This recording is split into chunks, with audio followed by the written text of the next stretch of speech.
أعوذ بالله من الشيطان الرجيم بسم الله الرحمن الرحيم رب اشرح لي صدري ويسر لي أمري واحلل عقدة من لساني يفقهوا قولي سورہ بقرہ آیت نمبر 21 یا ایہا الناس اعبدوا اے لوگو عبادت کرو ربکم الذی اپنے رب کی وہ جس نے خلقکم تخلیق کیا پیدا کیا تم کو والذین اور ان لوگوں کو من قبلکم جو تم سے قبل تھے لعلکم تاکہ تم تتقون متقی بن جاؤ الذی وہ جس نے جعلا پیدا کیا بنایا لکم الارض تمہارے لیے زمین کو فراشاً فرش والسماء اور آسمان کو بناء چھت وانزل اور نازل کیا من السماء آسمان سے ماء پانی فاخرج پھر نکالا بھی ساتھ اس کے من الثمرات پھلوں سے رزقا لکم رزق تمہارے لیے فلا پس نہ تجعلوا تم بناؤ للہ اللہ کے لیے اندادا شریک وانتم اور ہو تم تعلمون علم رکھتے وَإِن كُنتُم اور اگر ہو تم فی میں ریب شک مما اس سے جو نزلنا ہم نے نازل کیا علی پر عبدنا اپنے بندے کے فأتو تو لے آؤ بصورتم ایک صورت یا کوئی صورت مم مثلہ اس جیسی ودعو اور دعوت دے لو بلا لو شہداءکم اپنے مددگاروں کو شہید کی جمع من دون اللہ اللہ کے سوا ان کنتم اگر ہو تم صادقین سچے فَإِن پس اگر فَإِن لم اگر نہ تفعلوا تم کر سکو ولن تفعلوا اور ہرگز نہ تم کر سکو گے فیل کرنے کو کہتے ہیں نا فاتقوا النار التی تو ڈرو فتقو پس ڈرو النار آگ التی جس کا وقودها اس کا ایندھن الناس انسان والحجارہ اور پتھر ہے اعدت تیار کی گئی ہے للکافرین کافروں کے لیے وبشر الذین آمنوا اور بشارت دے دیں ان لوگوں کو جو ایمان لائے وبشر الذین آمنوا وعملوا الصالحات اور انہوں نے عمل کیے صالح ان یہ کہ لہم ان کے لیے جنتیں ہیں باغات ہیں تجری جاری ہوں گی من تحتہا ان کے تحت ان کے نیچے الانہار نہریں کلما جب بھی رزقو ان کو رزق دیا جائے گا منہا اس سے من ثمرات رزقن کوئی پھل رزق قولو وہ کہیں گے ھذا الذی یہ وہ ہے جو رزقنا ہمیں رزق دیا گیا من قبلو اس سے قبل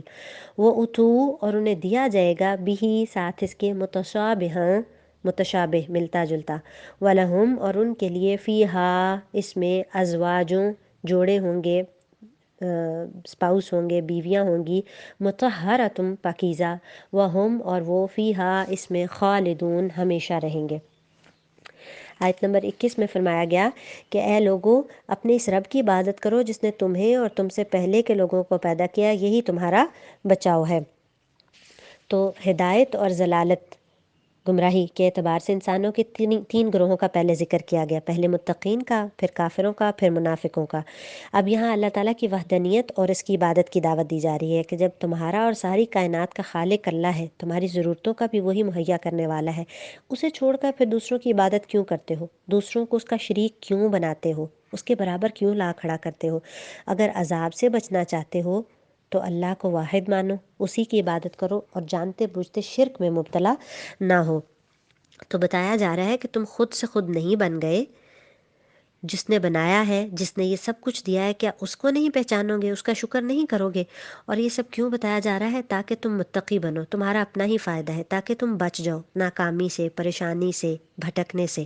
پھر اللہ سبحانہ تعالیٰ کے احسانات گنوائے جا رہے ہیں کہ جس نے تمہارے لیے زمین کو فرش اور آسمان کو چھت بنایا آسمان سے پانی اتار کر اس سے پھل پیدا کر کے تمہیں روزی دی خبردار باوجود جاننے کے اللہ کے شریک مقرر نہ کرو زمین کو فرش بنایا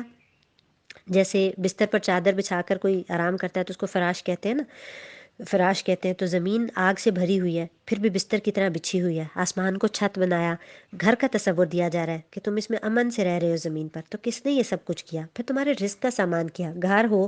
لیکن کھانے کو نہ ہو تو زندگی نہیں گزرتی نا پھر پانی نازل کیا اس سے ثمر پودے نکالے پودے بھی ان کا وہ حصہ بھی جو کھانے کے کام آتا ہے پودوں کی لاکھوں اقسام ہے جو جانوروں کے بھی کام آتی ہے اور جانور انسانوں کے کام آتے ہیں تو جب دینے والا سب کچھ وہی ہے تو پھر عبادت کے لائق بھی وہی ہے نا، اطاعت بھی تو اسی کی کرنی ہے نا، رب بھی تو اسی کو ماننا ہے نا۔ پھر فرمایا کہ ہم نے جو کچھ اپنے بندے پر اتارا، اگر اس میں تمہیں شک ہے اور تم سچے ہو تو اس جیسی ایک صورت تو بنا لو، تمہیں اختیار ہے کہ اللہ کے سوا اپنے مددگاروں کو بھی بلا لو۔ یعنی ہدایت کے لیے کتاب اور استاد دونوں کا تعارف ہو رہا ہے۔ ساتھ پہلے کتاب کا تعارف کہا گیا نا کہ اس میں کوئی شک نہیں، اب پھر اس کے استاد یعنی محمد صلی اللہ علیہ وسلم، اور وہ کون ہے؟ اللہ کے بندے اور رسول، اعلیٰ عبدنا، ان پر نازل کیا۔ تو ان پہلے توحید کا اس بات کیا گیا، پھر اب کتاب کا ذکر کیا گیا کہ ہم نے اپنے بندے پر جو کتاب نازل کی، اور پھر ساتھ ہی بندے کا بھی ذکر کیا گیا ہے۔ تو اس کتاب کے اللہ کی طرف سے ہونے میں اگر تمہیں شک ہے تو تم اپنے حمایتیوں کو ساتھ ملا کے اس جیسی ایک صورت بلا لاؤ۔ اگر تم ایسا نہیں کر سکتے تو تمہیں سمجھ لینا چاہیے کہ یہ کلام انسانی کلام نہیں ہے، الہی کلام ہے، اور جہنم کی آگ سے بچنے کا ایک ہی ذریعہ ہے کہ تم اس کلام پر اور پیارے نبی صلی اللہ علیہ وسلم کی رسالت پر ایمان لے آؤ، ورنہ کافروں کے لیے وہ آگ تیار کی گئی ہے۔ کافر کون؟ جو نہیں مانتے۔ کہا کہ اگر تم نے نہ کیا تم ہرگز نہیں کر سکتے، یعنی اگر تم اس جیسی صورت نہیں لا سکتے، یہ چیلنج تو قرآن کا موجود ہے اور یہ قرآن کی سچائی پر دلیل ہے، آج تک کسی نے اس کو قبول تو نہیں کیا۔ کہا تم ایسا نہیں کر سکتے تو کیا کرو، اسے سچا مان کر اس آگ سے بچو جس کا ایندھن انسان اور پتھر ہیں، جو کافروں کے لیے تیار کی گئی ہے۔ انسانوں میں کیلشیم، فاسفورس ایسے مادے ہیں جو آگ جن سے بھڑکتی ہے، اور پتھروں میں بھی حرارت ہوتی ہے، ان سے حرارت پیدا کی جاتی ہے، پتھر کا کوئلہ انجن تک چلا دیتا ہے۔ تو پتھر سے مراد ابن عباس کے بقول گندھک کے پتھر ہیں، اور بعض حضرات کے نزدیک پتھر سے مراد وہ بت ہیں جو جہنم کا ایندھن ہوں گے، جن کی لوگ دنیا میں پرستش کرتے رہے۔ تو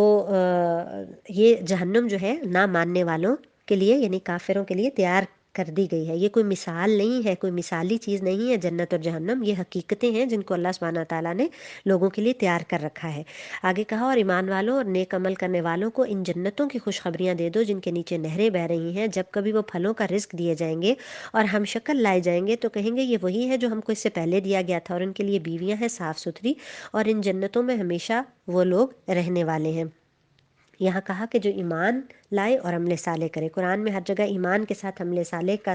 ذکر کیا گیا ہے کہ ایمان عمل صالح کے بغیر ادھورا ہے، اور عمل صالح ایمان کے بغیر مقبول نہیں ہوتا۔ اور صالح عمل وہ ہوتا ہے جو سنت کے مطابق ہو، قرآن و سنت کے مطابق ہو، اور خالص اللہ کی رضا کے لیے کیا جائے، ریاکاری اور نمود و نمائش کے لیے نہ کیا جائے۔ تو جو ایسا کرتے ہیں ان کے لیے جنتیں ہیں، سبزہ ہے، انہار کا ذکر ہے، جنت کا حسن بیان کیا جا رہا ہے، وہ جن کے نیچے نہریں بہہ رہی ہیں۔ اب نیچے نہریں بہنے کا مطلب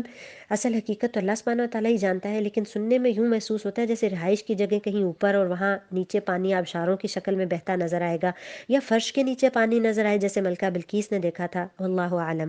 پھر کہا کہ انہیں پھلوں کا رزق دیا جائے گا اور وہ متشابہ ہوگا۔ اب یا تو یہ آپس میں جنت کے میوے متشابہ ہوں گے یا دنیا کے میووں سے یہ مشابہت رکھتے ہوں گے، لیکن دنیا کے میووں سے ان کی مشابہت نام کی حد تک ہو سکتی ہے، ورنہ جنت کا اور دنیا کی چیزوں کا آپس میں کوئی نسبت ہی نہیں ہے۔ جنت کی نعمتوں کے بارے میں حدیث ہے کہ ما لا عین رأت، نہ کسی آنکھ نے ان کو دیکھا، ولا اذن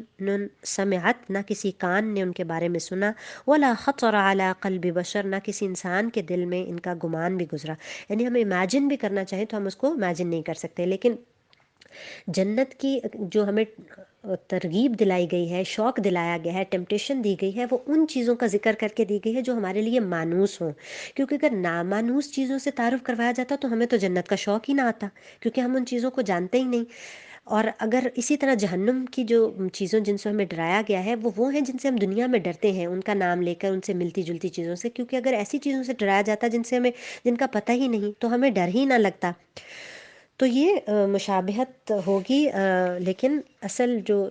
ہے چیز وہ تو وہاں کی ہے۔ پھر فرمایا کہ ان کے لیے بہت عمدہ پاکیزہ جوڑے ہوں گے یا بیویاں ہوں گی، یہ اہم ترین خوبی پاکیزگی، خیالات کی بھی اور جسم کی بھی، صاف ستھرا ہونا۔